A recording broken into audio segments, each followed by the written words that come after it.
There we go. Good morning, everybody. How are we? I'm just going to tag us in the Facebook group here so everybody knows that we're live.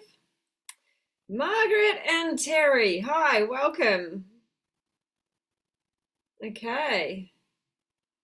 Give us a like and a love, and that way, Robert, good to see you as well. Give us a live, excuse me. Give us a like and a love, so that it prompts, gets the message out to everybody else as well, and they can find us where we are as well, because I think there's probably a few people who would like to be tuning into this today. All right, good to have you here. All right, so today we are diving into another great topic, one that I've been completely fascinated with lately.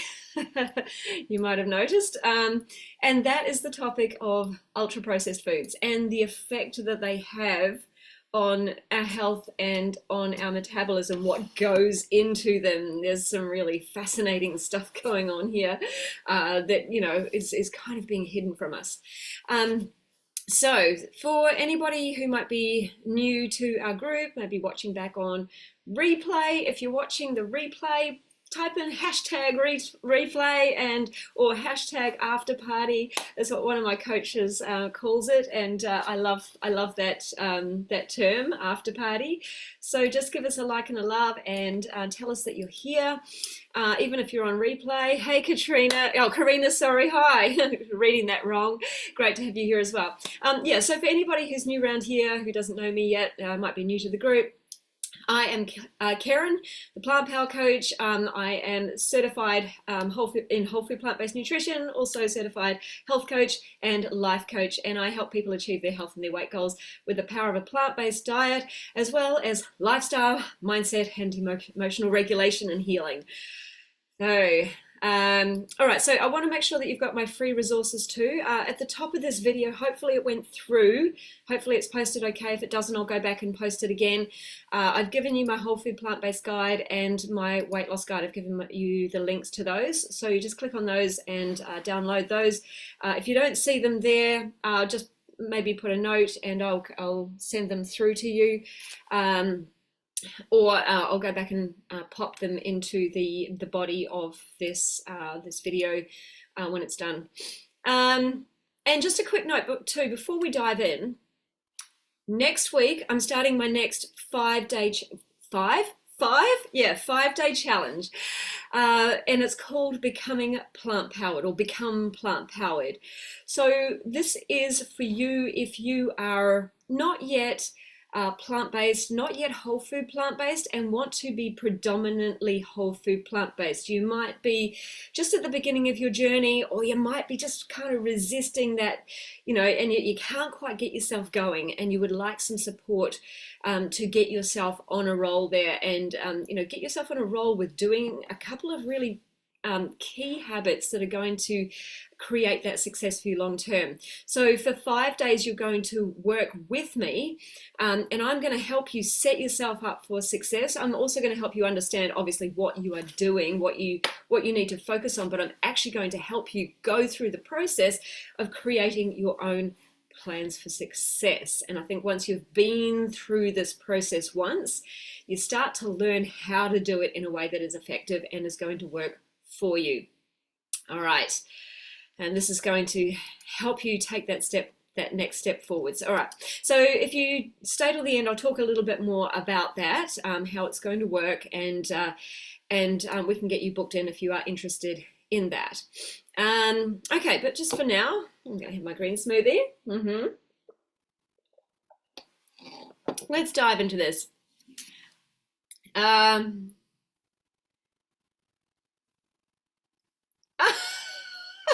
Larry, I just read your comment. I know this will probably get lost in the comments, but sometimes when I'm alone, I like to go out into my garden and cover myself in dirt and pretend I'm a carrot. That didn't get lost, Larry. Sorry, it's just gone out to the world now. All right, okay. Let's dive into ultra-processed foods. So what are they to start with? They are essentially foods that have been made from ingredients that have been significantly altered from their original form. So I like to call these, and these have been coined in a great book that I'm going to tell you about, industrially produced food-like substances that are not found in nature. So examples of these foods are things like fast foods, pre-packaged meals, pre-packaged snacks, things like sugary cereals, sodas, instant noodles, biscuits, breads, cakes, things that we buy commercially from the supermarket. Usually they come wrapped up in a package of some sort. And when you look at the ingredients list, usually there's a very long list of ingredients that you either can't pronounce, you couldn't buy them in the supermarket and make it from home. Oftentimes there are chemical numbers that go with them. Now, we want to just be a little bit careful here, because not all of this is necessarily damaging. For example, if a product has B12 in it, vitamin B12, it might be listed as cyanocobalamin. You might read that and think, oh my God, cyanide. Or something like, it looks like cyanide, that might not be good for me, but actually it's vitamin B12. So sometimes the ingredients that we're looking at are just the chemical names, when actually they are kind of natural products or things that are not necessarily unhealthy. So, but let me know in the comments if you have struggled with things like with cravings, or with things like food addiction, or with sugar addiction. Just raise your hands or let me know if you have.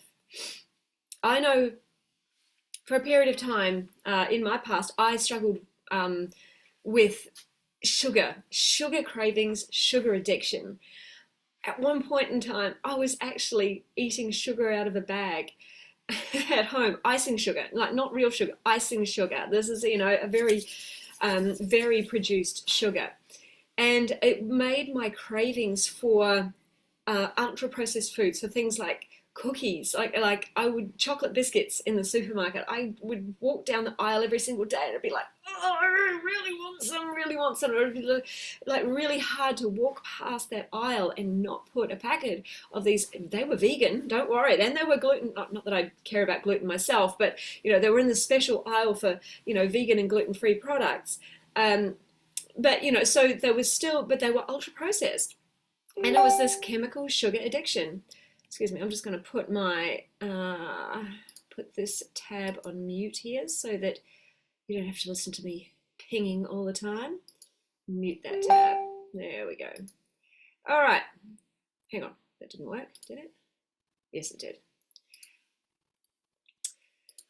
So yeah, and if whenever you have things like sugar cravings, food addiction, this is salty and umami. Yep, that can be that as well. That salt, that combination of sugar, salt and fat that comes into these ultra processed foods. This is often but it's not just this. It's and I'll talk about that soon. Ultra processed foods do cause these sorts of cravings, food addiction, and just like these absolute urges just to keep eating, and then the food noise in the brain.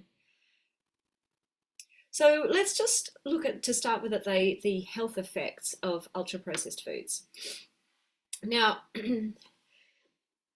not every food that would be considered UPF is necessarily dangerous, right? And everything is dose dependent. So like a little bit every now and then can be okay, but when it becomes a big part of your diet, this is when we really see the health problems. And if you've ever heard Chuck, what's his name? Chuck Carroll from the Exam Room, the Physicians Committee's podcast, The Exam Room. He's the host of the Exam Room podcast. If you've ever heard him talk about his journey, I think he was over 400 pounds at some point. And he talks about how he was eating 10,000 calories, over 10,000 calories per day. And it's like he just had this absolute craving for food, food, food, food, food. He couldn't stop thinking about food. All he could do was just eat, eat, eat. Right? This is where it becomes dangerous, when that becomes the majority of our diet. So a little bit here and there is not necessarily damaging. Everything is going to be dose dependent, but it's when you allow it to become a bigger part of your life that you can really start to see health problems and a lot of these cravings and weight gain. So let's just start for a moment and look at why we have, well, we'll look at, first of all, nutrient deficiency. So ultra-processed foods are often very calorie dense. So a lot of calories and not a lot of nutrition in them. So they're nutritionally poor. So they are lacking a lot of the essential vitamins and minerals and fiber and antioxidants that we find in our whole foods, and that our body actually needs in order to not just survive, but we need those to thrive, but we need those to survive as well. And so some of these foods might have things like added fiber or added nutrients, added vitamins or added minerals of some sort. But what that added or enriched or fortified actually means is that original vitamin might have been stripped away from the original food that it was, the original ingredient that it was, that it came in nature with. And now that original ingredient, that original whole food has been stripped up into all separate sort of components. They've all been altered in some way. And now they're popping back in some of these altered vitamins or minerals or fibers. And that is not how nature, designed us to get our vitamins and minerals. Our body is not able to process these added nutrients anywhere near as effectively as when they're delivered in their actual natural food state. So the consequences of this can be things like a weakened immune system.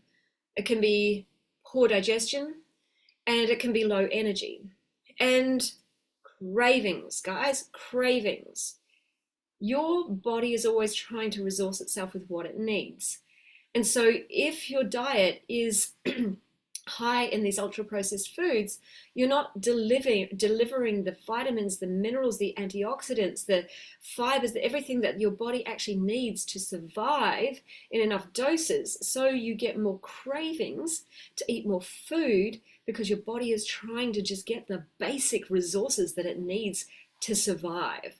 Unfortunately, what that means is you eat more calories, you're eating more of the chemicals that cause more problems, and your long-term thriving, or your thriving, goes downhill. You're no longer thriving, you're just trying to survive. And really long-term, that's not good for your survival. So let's look at the impacts to our metabolic health. A lot of ultra-processed foods are high in things like saturated fats and sugars and refined carbohydrates, i.e. the carbohydrates that don't come with the vitamins and minerals and the fiber and the antioxidants and things. They've all been stripped away. Like, this is like white flour. This can lead to things like your blood sugar spikes. So sugars, artificial sugars, artificial sweeteners, refined carbohydrates, they all enter into your bloodstream very, very quickly, right? There's no fiber to slow down that absorption into your glucose. So you get that blood sugar spike. The unhealthy fats in your diet are the fats that your body just doesn't need, like saturated fat, and they go straight into your muscle and liver cells. Oh, well, once your fat stores are all full up, and your fat cells can't store anymore, it's got to go somewhere. It's got to be taken out of the blood. So if you're prone to diabetes, well, then that fat can get stored or lodged in your muscle and liver cells. So your muscle cells can no longer take in glucose. You've got this spiking blood glucose that happens, and then insulin spikes as well. And we're not designed to have high levels of blood glucose and high levels of insulin in our body either. And it causes that blood sugar then to crash, and that causes more cravings, more desire for food. And you go on this blood sugar roller coaster. And this whole pattern of taking in these unhealthy fats and then these spikes of blood glucose in your body trying to produce more and more insulin in order to try and store it somewhere because it's not supposed to be high in the blood. This can contribute to the development of type 2 diabetes and metabolic syndrome.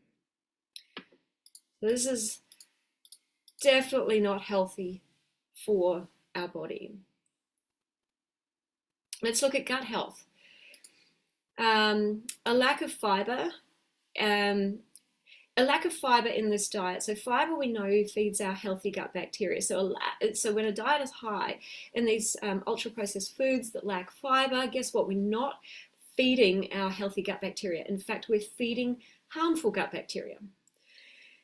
Also, the presence of all of these artificial additives, these upset our gut bacteria as well. It causes an unhealthy gut environment. So when I talk about gut environment, I want you to just stop him for a moment and think about the Lion King, the movie. I'm sure most of you have seen that. Put your hand up if you've seen that.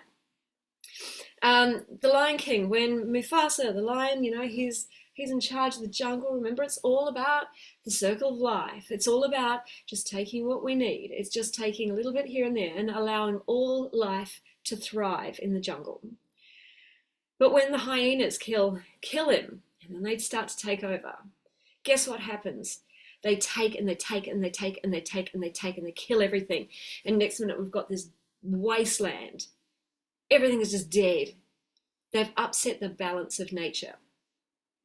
That is what our gut becomes like when we eat these ultra-processed foods, when we eat foods that don't have fiber. And this also, guys, goes for animal foods. Like any food that doesn't have fiber is going to cause an unhealthy gut environment. It's going to kill off. You're going to have a bunch of hyenas in there taking over. And what do? They damage everything. They damage the walls of your gut. They send unhealthy signals up to your brain. They put you at greater risk of autoimmune conditions. It makes your immune system become dysfunctional. So you become more at risk of things like immune conditions or greater risk of catching things like viral and bacterial infections. It means that your gut no longer absorbs nutrition properly. It means that I think I said it before, your gut is sending erratic signals to your brain, so you're more likely to suffer with things like depression and anxiety. It sends unhealthy signals out to all of your organs, impacts heart health. So we're just talking about the gut here. This is when we're feeding our gut these unhealthy foods, these fiberless foods, these nutritionless foods, it actually impacts the state of our gut and then impacts the state of the rest of our body. We get brain fog as well. Like we just can't think straight because we're not getting clear signals up to our brain. I remember it also affects our behavior. So these foods, when our gut is dysbiotic, it can affect our behavior. It can make us more ADHD-like. So, but also like cranky, like our moods, like when I was 3 or 4, it was before I had memories anyway, or just at the very early stages of me, remembering. I don't remember exactly when it happened, but I certainly remember just after it. Maybe because there was a lot of emotion attached to this afterwards. But at about age 3, my parents noticed the impact that that sugary foods, that these artificial foods, and particularly foods with a high sugar content with food coloring, were having on my behavior. Apparently, they said I would turn into a little monster.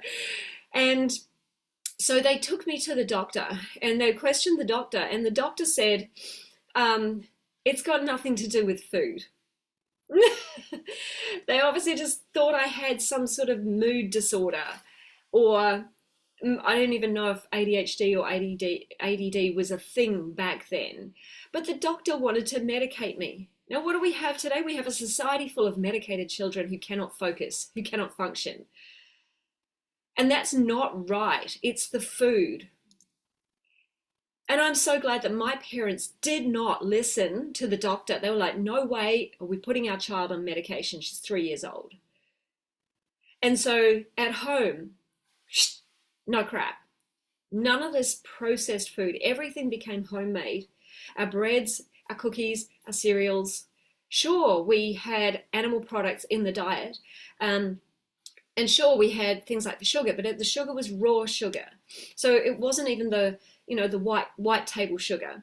So it was like a healthier version. It was like what we call the wholemeal version. Everything was wholemeal at home. Mum baked her own bread. It was brown wholemeal bread. Our cookies were made from wholemeal flour or oats. Everything was made at home, and we got all of the processed artificial junk out.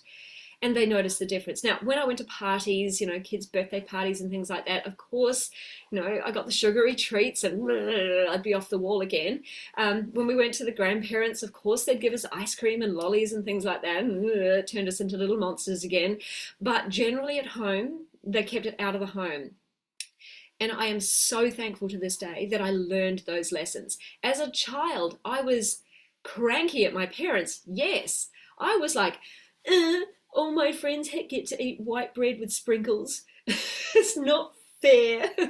Or Marmite and chip sandwiches on white bread. Not fair. But I'm so glad they took my health in my hands, because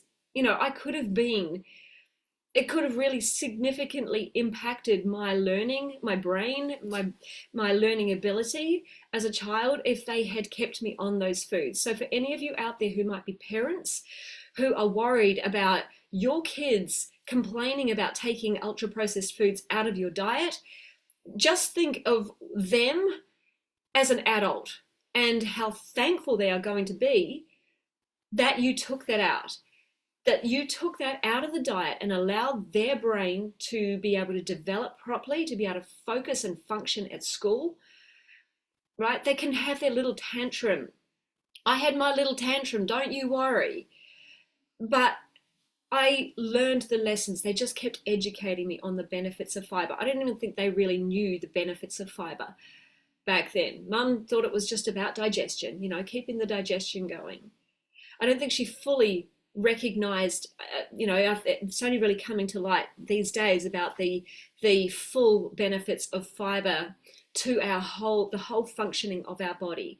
And it all starts with feeding our gut the right foods, that fiber-rich diet that it needs in order to flourish and send healthy signals up to our brain so our brain functions properly, so that our moods are more stable, so that our blood glucose is more stable.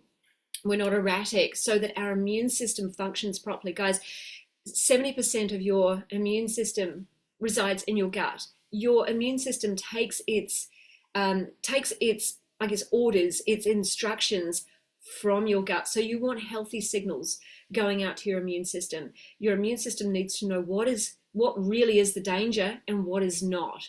Right? When it's getting unhealthy signals from an unhealthy gut, it starts to think that parts of your own body are the enemy, or that healthy foods that you're eating are the enemy, and it starts to react in unhealthy ways.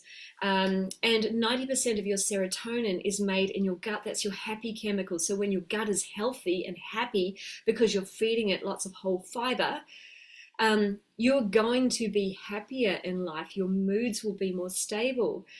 So yeah, a healthy gut is so important for your long-term health, the overall health of your body. And when you're feeding yourself lots of these ultra-processed foods, it can create a dysbiotic or damaged gut environment that has impacts throughout your whole body. Oh, I do like to talk, don't I? Yeah, Patricia, I just saw your message. Yeah, well, here's a good idea to test. Take away that food. Take away that ultra-processed food. Patricia's just said that her grandchild's just been put on medication. And it's probably because of the food. And yeah, red food coloring is definitely one of the ones. That's what my parents noticed, red and yellow, particularly for me. But I guess it's probably all food colorings. Yeah, so that you could just do a simple test. Take that food away. Take that food away for a while and see what happens to the behavior. Unfortunately, now that he's on medication. Um, Yeah, so Patricia, yeah, struggling with moderation because that food is so addictive. Yeah, and so in the early days, as you were trying to get yourself away from these foods, when you're trying to break that addiction, it maybe you just need to get rid of it completely. But also learning how to have urges and cravings for it and not give into it is really, really important too. This is one of the big things that I teach my clients in my Plant Power Transformation program. We go we do quite a bit of work on allowing those urges and cravings to be there. And I've got some great tools like this little jar that helps us master our urges and cravings. So we have urges and cravings for all sorts of things in life. We do not need to respond to them. Okay, so let's move on. Let's talk about inflammation and chronic disease. We've already talked about the impacts of an unhealthy gut and how that can impact um, our body in all sorts of ways, but also ultra processed foods can contain a lot of additives and preservatives that actually cause inflammation. So when these foods are creating an unhealthy gut environment, guess what? Those unhealthy microbes then cause inflammation throughout our body.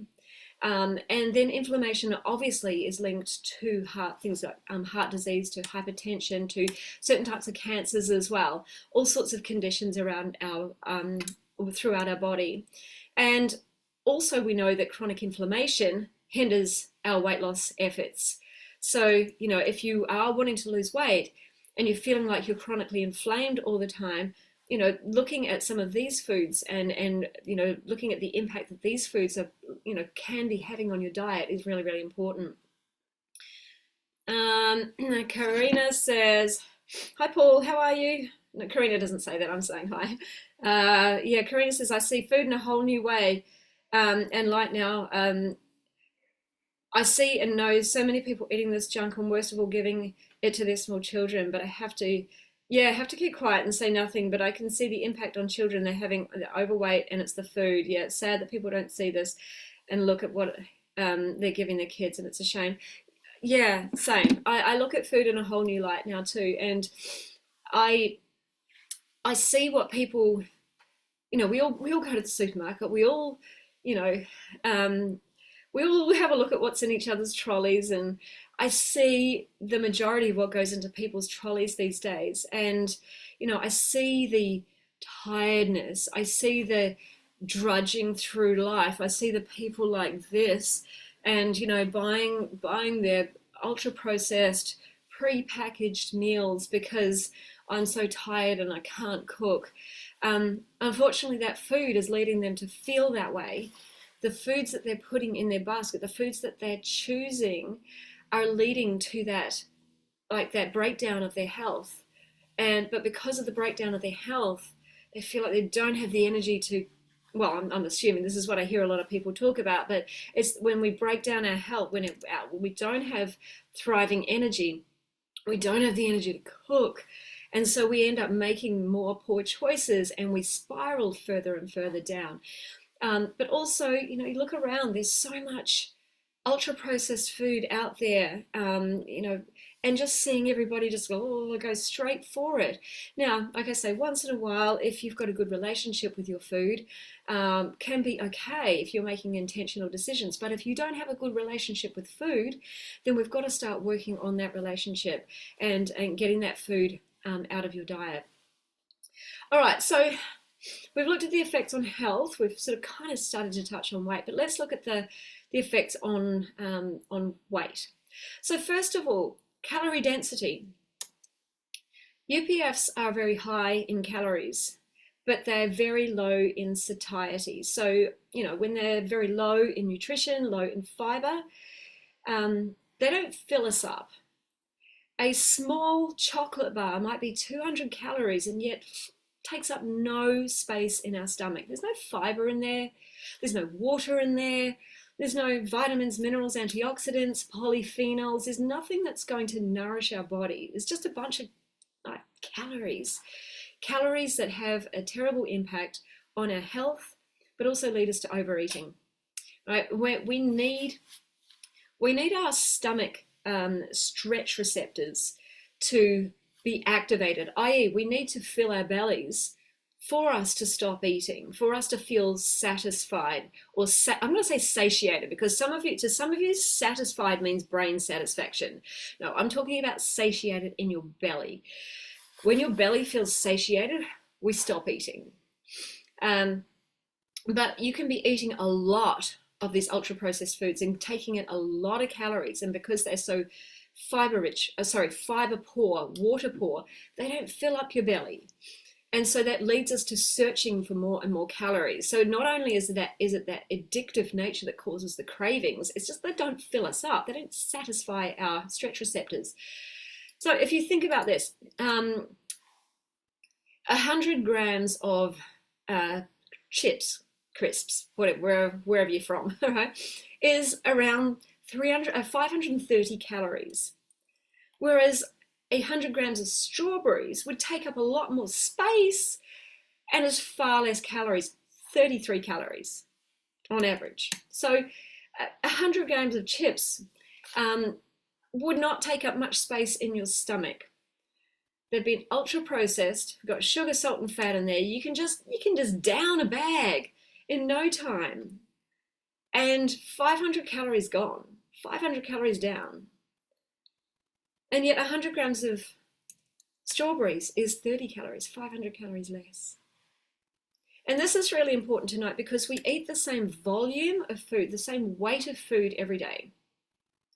So you'd rather that we choose foods that are low in calorie density, yet high in nutritional density, so that every mouthful that we get goes towards filling our belly on very few calories, yet satisfies our body's nutritional needs. Calorie density and nutrient density is really, really important to consider if your goal is weight loss. You want to look at this more than you want to look at just pure calories and macros.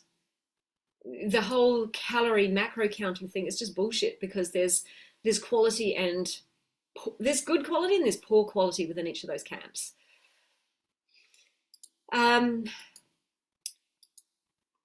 So the impacts that these foods have on our satiety and our hunger hormones as well. So as I said, because there's so little fiber in these foods, we don't necessarily feel satisfied eating these foods. And they also actually affect our hunger and satiation hormones. So ghrelin is our hunger hormone, leptin is our satiation hormone. Ghrelin tells us when to eat, leptin tells us when to stop. But when we're eating these foods, it disrupts the balance of these hormones, and it makes it really hard to recognize true hunger, because suddenly we've got all these just cravings from the brain. We've got cravings from the body that are saying, I need nutrients, I need vitamins, I need minerals, but it's not really hunger. And then we struggle to find our fullness as well. It really interrupts the hormonal balance of our body. And so we end up eating more food. It also has, we've already talked about cravings a lot, but think about, emotional eating. If you're struggling to lose weight, or struggling with gaining weight because you're an emotional eater, these foods are obviously hyperpalatable, meaning that every bite gives your brain a massive hit of dopamine. And dopamine equals pleasure, pleasure, pleasure. It becomes like that food addiction. And so when you are in emotional pain, as human beings, we're designed to move away from pain. We're designed to avoid pain. We're not just designed to, this is like our primitive urges. This is our internal innate guidance system that guides us through life and guides us to the choices that we make in life. So one of them is to avoid pain, because pain equals something's wrong. I might die, I might hurt myself more. something's going to be not good for me. Pain equals stay away from.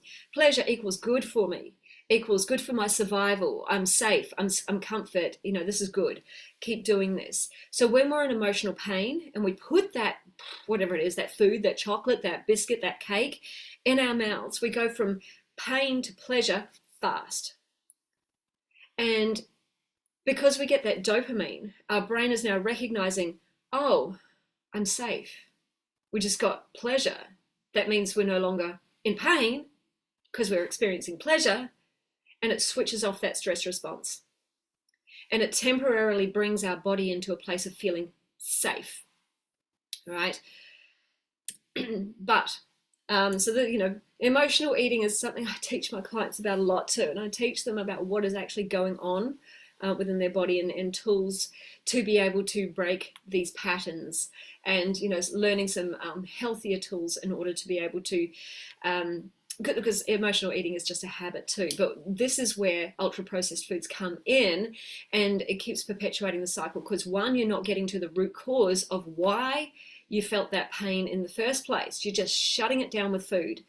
And then every time you do that, you create a neural pathway in your brain that goes, I'm in emotional pain. This is the solution that I have. It's just an automatic wiring and firing. And the more you do it, the stronger that neural pathway becomes in your brain, the stronger those neurons wire and fire together. And it becomes harder and harder and harder to break the more that you do it. So this is where it can lead to weight gain, because you're not getting to the root cause of your emotional problem to start with, and you're just shutting it down with food, and food equals calories that your body doesn't need. Yeah. And then so that emotional problem is still going to be there. So you going to keep experiencing it, and you don't have a better way to deal with it than the food. So you keep using the food is calories you do not need. So yes, emotional eating is, when you're using ultra processed foods to soothe your emotions, this is what can affect your weight gain as well. And also we know that consistent consumption of UPFs, they are linked to weight gain and obesity. There's the cravings, there's the emotional side of it, there's the gut health. When your gut is unhealthy, it slows down your metabolism completely. And it creates inflammation in your body. So there's so many reasons why it's really important to really try and back away from these foods as much as possible. Like I say, a little bit may be okay every now and then. It's all dose dependent. But if you don't have a good relationship with food, if you are using food in some way to soothe your emotions because you don't have a life that you love to live, if you're using it as a way to abuse yourself, to hide yourself, then you may find that even a little bit is just too much. You might still have those cravings and the urges, and you have to keep going. Well, you're drawn to keep going back to it. So here are some tips. I'll just read some of the comments here. Yeah, Carol, makes so much sense. Hey, good to have you here. It's convenient. Yeah, Dawn, yeah, that's it. I was just said that before, and I see people, I was talking about I see people in the supermarket, and they're like, oh, I'm so tired, I've got no energy, and so they're just grabbing what's convenient. And that keeps them in that terrible downward spiral of feeling down and reaching for what's convenient. Yeah, this is where we've got to get conscious with our choices, guys. If you want out of feeling terrible in your body, you need to educate yourself. You need to become more conscious about your decisions and stop reacting to how you feel in the moment. Yeah, how you feel in the moment is never going to drive you towards success. It's going to keep you stuck in patterns that you already know. So let's look at some tips to reducing the ultra processed foods in your life. One, you want to make sure that every packaged item that you're picking up, you're looking at the ingredients. I don't give a shit about what it says on the front. I don't give a shit about whether it says added this, high this, low, whether it's like low fat, no sugar, high protein, low carb. All of that's just marketing bullshit. And in fact, most of it means ultra processed. Turn it around, look at the ingredients. Can you pronounce the ingredients? Could you pick them up in the store? Could you buy those ingredients yourself and take it home and make that thing yourself? If you could, it's likely just called a processed food, not an ultra processed food. So minimally processed.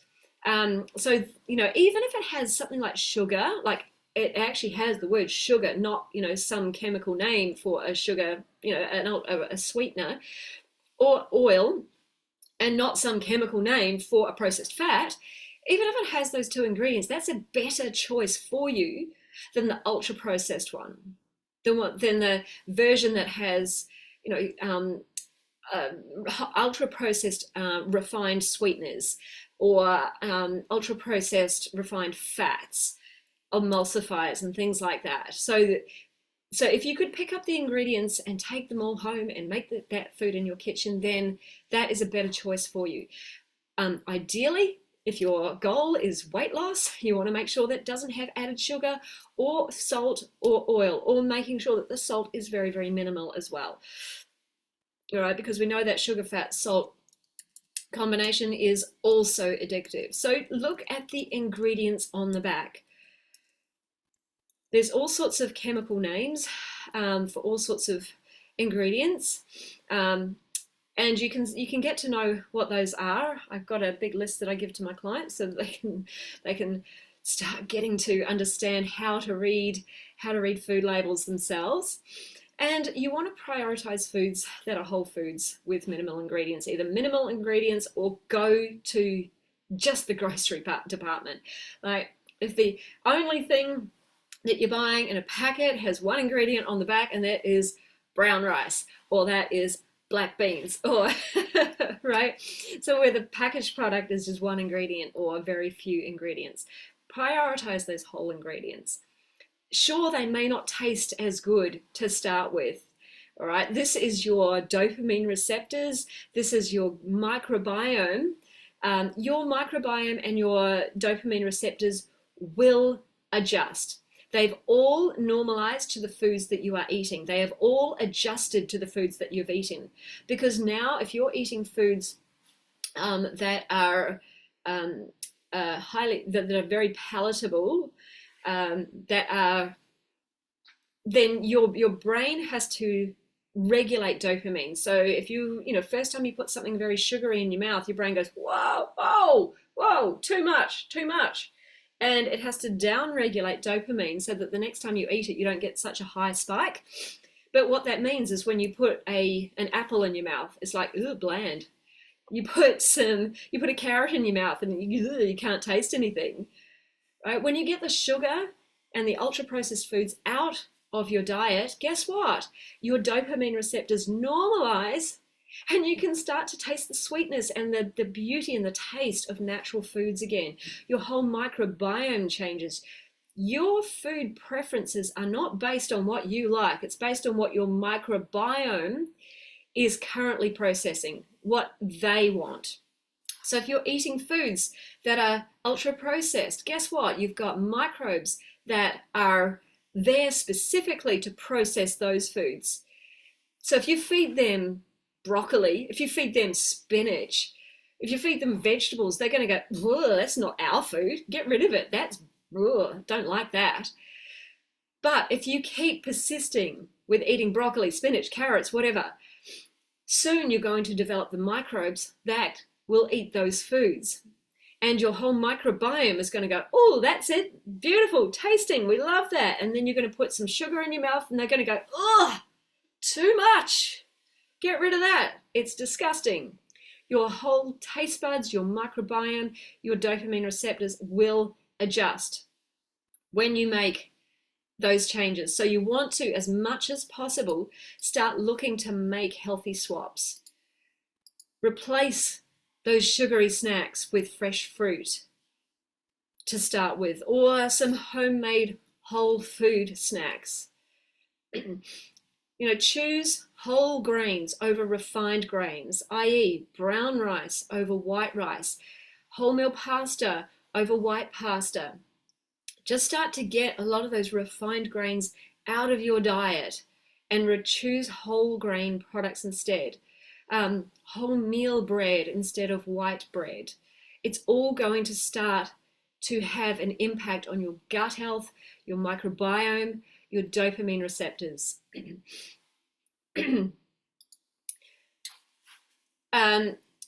With regards to cooking at home, excuse me, nose dripping in the cold. With regards to cooking at home, if you are reaching for convenience foods because it's convenient, you don't have to do anything, look at where you can be batch prepping and cooking in advance to avoid relying on these foods. Right, at home, you can control the ingredients that go into your food. When you're buying somebody else's, you cannot. You don't know how many oils they're putting in there. You don't know how much salt they're putting in there. You don't know what other chemical ingredients they're putting in there to help that food be shelf stable. When you make it at home, you know what's going in there. Even if it's not 100% perfect, you know what's going in there. And that food is likely going to have an expiry date. You know, it's not going to be good to eat in a few days. So you've got to eat it, right? That's when we know it's going to be better for us. When it's got a shelf life, it can last on the shelf for ages. How many times have you bought something like, you know, some wraps or some tacos or something, and they've just sat in the fridge for ages and they haven't gone off. They haven't gone moldy, right? This is the ultra processed ingredients preserving their life, and any ingredient that goes into preserving a food's life is going to not be good for the preservation of your life. Okay, so meal prepping and meal planning and preparation is something that keeps you on track long term with your healthy lifestyle, and it can become convenient. You would have seen the other day, I posted in the group the food prep that one of my clients posted into our client group, and she was just on a roll because her go-to had been convenience foods. It had been takeaway. It had been Uber Eats before she came to work for me, and she recognized what this was doing to her health, but it was because she was so tired and exhausted when she came home from work, and she just did not have the energy. Plus, being a mum of 3 little boys on her own, you know, she didn't have the energy to be cooking. So now what she's doing is on her days off, she's doing a big batch of food to prepare her for her week. Plus, she's making some extra that she puts in the freezer for those days, those times when she is not wanting to cook, or, you know, when she needs that bit of convenience. And guess what? She came down with the flu. She came down with the whole family came down with the flu. They were all knocked out. Guess what? She had a freezer full of foods that she had already prepared that she could just turn to for those moments when she actually felt hungry, you know, when we had the flu off and hunger goes away. So she was able to continue to nourish herself when she needed to, instead of calling Uber Eats or getting something convenient because she didn't have the energy to cook, right? The next one is mindful eating. If you do happen to eat whatever it is that you're eating, you always want to think of mindful eat. We want to get away from mindless eating and turn into mindful eating, and turn to I call it listening to your body instead of your brain, and tuning into your hunger and fullness cues in your body, and just asking yourself, am I truly hungry in this moment? Like, is eating this food going to satisfy my hunger needs? Does my body actually need food at the moment, or am I just reacting to how I feel?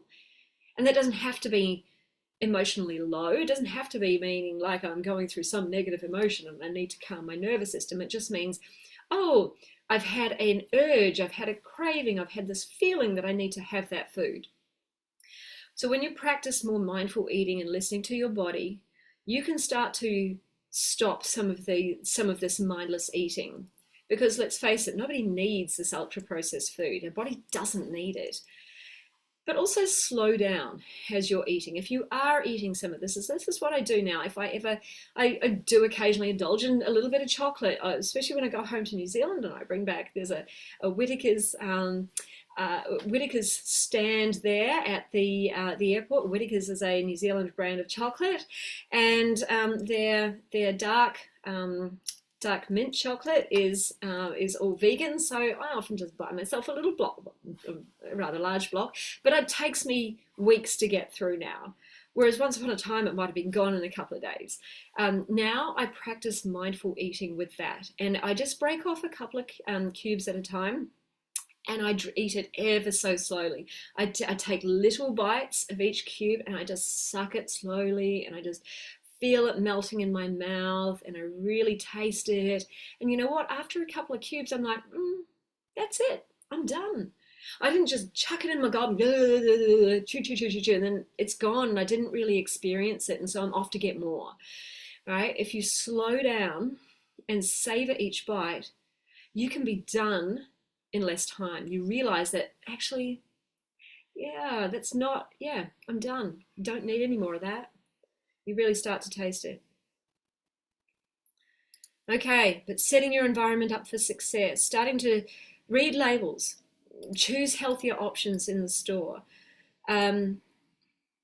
replace where you can, replace those sugary sweets or those ultra processed foods, ultra processed ingredients with whole ingredients instead, and look to plan and prep more of your food at home so that you're not turning to convenience, and practice mindful eating. There's some tips and tools to help you get past it. The other thing is learning how to have an urge or a craving and not reacting to it, recognizing that you are having it. This is one thing, like I said before, it's one big thing that I teach my clients, how to have those urges and cravings for food, and just like be aware of them, become very conscious of them, that you are having it, and not simply follow through. All action that we take, action or inaction or reaction, is driven by how we feel, and how we feel is driven by how we think. So if we want to get control of the actions, we've got to start paying attention to how we're thinking and how we're feeling, and hearing the urges and feeling that discomfort in our body and allowing it to be there without taking the action. It starts to break that neural pathway in the brain and starts to create a disconnection between those firing neurons. Remember, what wires together fires together. So you might have heard of the experiment with Pavlov's dog. So Pavlov did an experiment with his dogs whereby he rang a bell and then he would give his dogs a treat.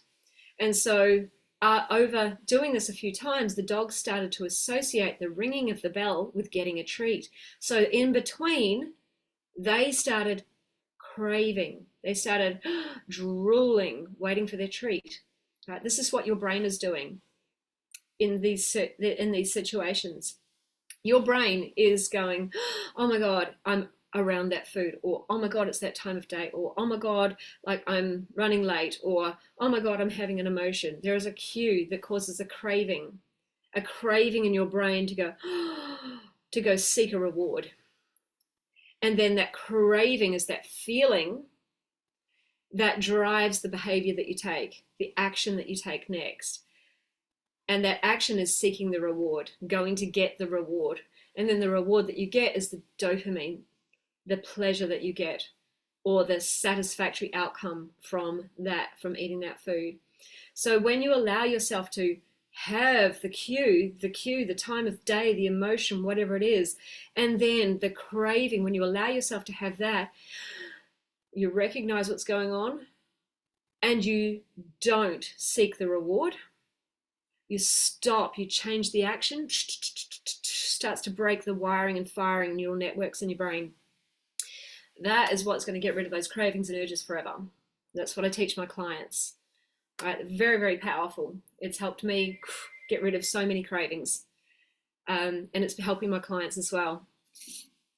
All right. Okay, what else have we got here?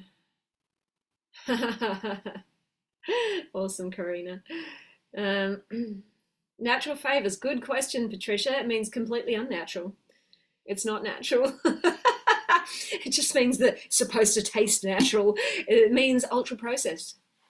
Yeah. How long does it dawn? Your microbiome is changing all the time. Everything that you eat, all your microbes are constantly changing. You can change your microbiome in 24 hours. Okay, so does anyone have any more questions? So remember, switching out to more whole foods, even if you just start with some basics, even if you just start with some of the little things that are very easy and tackle the bigger things later. It depends on how much of this ultra processed food you have in your life at the moment. You don't need to necessarily take it all, but a big step at a time, but some of you might want to. The thing is, big change signals danger to the primitive part of our mind. So you've got to be ready for that. And then you've got to be ready to put up with the cravings and the urges that are going to come as you make that big change, because your brain's going, something's wrong, we're doing something differently, this is just out of sorts. It's not your conscious mind. It's your subconscious, your unconscious mind that is panicking. And that's what keeps driving people back to old behaviors, because that unconscious mind goes, oh, danger, something's different. If you're doing something different to what you did yesterday or the day that you've been doing forever, then that unconscious mind is going to panic. So in order for you to make long-lasting change, we need to get that unconscious mind on board with the changes that you're making. We need to help it see that the changes that you're making are actually better for not just your future, but your here and now. Because your unconscious mind is only here to drive your safety here and now. It is not going to let you make long-term lasting change if it's not on board. Your subconscious is driving the show, guys. So if you're not making change, if you're not moving forward, if you're not seeing progress, your subconscious programming is what is driving that result. Most of the time, it's not a lack of knowledge. Sometimes it is, and that's okay. That's what I'm here to help you with. But for most of you who've been trying to do this for ages, it's not your subconscious mind. It is it's not your conscious mind, it's a subconscious block. There's something underneath the surface that is holding you back, that is driving you back to old habits, that's driving you to unhealthy habits. And that's where coaching can be very, very powerful and can unlock that secret for you. You can get your subconscious mind on board with the change so that you can change for good and stay that way, so that you can achieve your goals long term and stay there. All right, so all righty, good to see so many of you here. I hope you found that valuable. Now, just quickly before we go, the 5-day challenge that's happening next week. As I said, this is for you if you are not yet whole food plant-based or predominantly whole food plant-based. Like I say, we're going to allow ourselves intentionally a little bit of wriggle room. So this is for you if you are struggling to really adopt that whole food plant-based lifestyle, if you've still got animal foods in your diet, if you've still got ultra processed foods in too high volume in your diet. So this is for you. So what we're going to cover over the 5 days is, clearly we're going to cover what to eat, what to avoid, and why. You need to know that stuff, all right? And I'm going to help you. I'm not just going to teach to you. I'm actually going to help you get set and get ready to go. So you are actually going to go through the process of creating your own protocol that leaves a little bit of that wriggle room for things like eating out, or for exceptions, events and things like that, so that most of the time you're nourishing your health, but you're also allowing that little bit of flexibility for your social life, for occasions in your life. You are going to actually be doing some work in your kitchen to set it up for success. You're going to be chucking out stuff that no longer belongs there, or you're going to be doing something with it, deciding to donate it, throwing it out, whatever it might be. Or if you've got other people in your house who are still eating it, you're going to be putting it aside. You're going to be like getting it out of your eyesight so that it's not tempting for you. And I'm also going to help you go through the process of developing your own planning and prepping routine if you don't have one already. And I'm going to help you create your first weekly meal plan. So when you go through the process of actually doing this stuff, like learning how to do it, it's the doing that teaches your mind. Oftentimes we're not moving forwards in our life because we're not doing the do. And we have to do the do in order to know how to do the do. and so we keep doing it. So once we've done it once with some support, we've got all our questions asked, I can be there to guide you on the way. Once you've done that once, it can become like, oh, okay, now I know how to do this and I can keep moving forwards. I'm also going to help you develop, I'm going to help you with your mindset as well, because the thing that's going to keep you going long term is how you think. All action is predetermined by an emotional state. Action, inaction, reaction is determined by an emotional state. Yeah? And all emotion is first determined by how you think. So you have to have your mind on board. And this is what we're talking about, that subconscious mind as well. We have to get in underneath and determine what negative thinking, what limiting beliefs, what fears, what doubts you might have about one, the process of doing the do, or achieving the result that you want to achieve.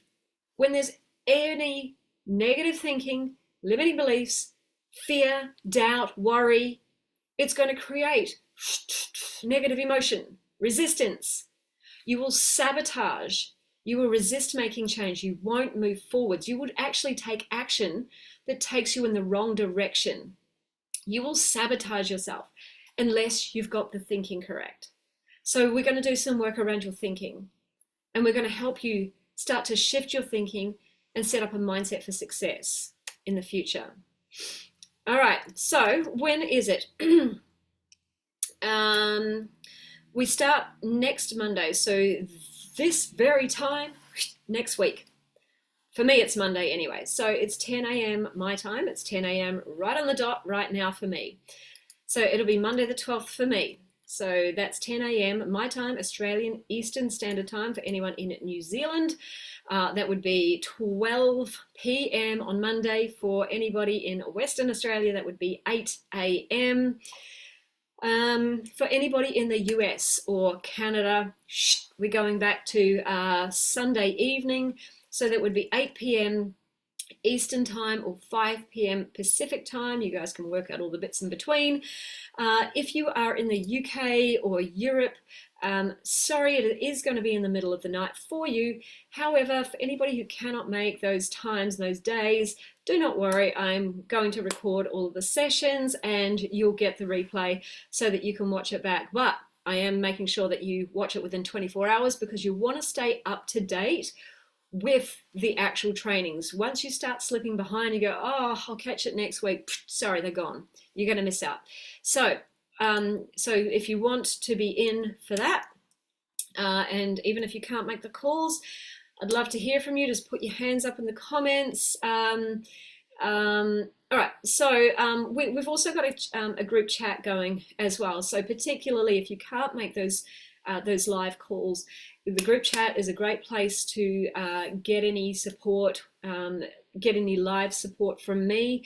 Also, you get live support from the community as well. I see overnight all of my US guys have been into the group chat who are already in, they're already introducing themselves. So in a moment, I'll be going away and reading all of those messages.